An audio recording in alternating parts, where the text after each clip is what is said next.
mga kalagalag at mga gili na taga-subaybay. Family day po dito ngayon sa Canada, or at least dito sa amin sa Ontario. Long weekend po, walang pasok ang lahat ng pribado. Family day nga, kakatipon-tipon din po kaming pamilya rito, lahat po kami, maya-maya. Pero sa ngayon ay magluluto po ako ng yung ating binabad na barbecue. Lulutuin po natin dito sa labas. I-start ko lang po itong ating barbecue grill. Told T-Boy Adventures, click that play play. Tito in the kitchen cooking up all day. Adobo on the stove, steam fogging the lens. Lumpia on the plate, share a bite with my friends. Wow. Told T-Boy Adventures, that's my show. From Toronto to the islands, watch me go. Grandkids laughing, fish on the line too. My name T-Do with my slogans. Wow.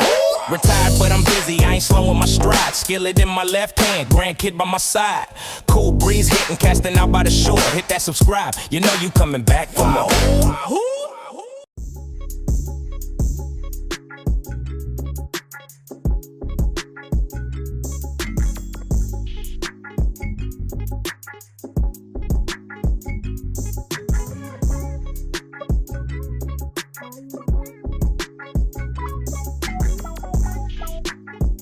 Sindihan na natin yung ating barbecue grill.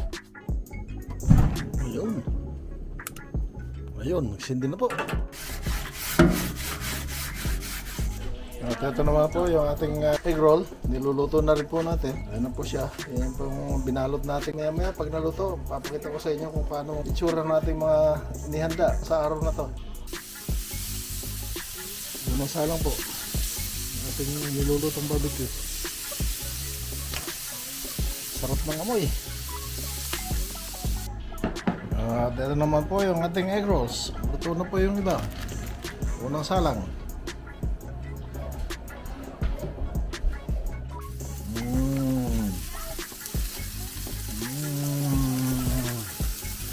Nice.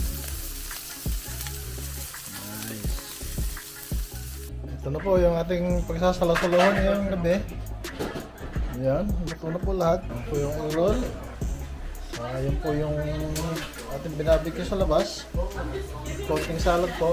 Ayan, kaya na po tayo. Inaanyayahan ko po ang lahat na saluhan kami.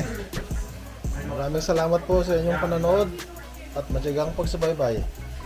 Wahoo!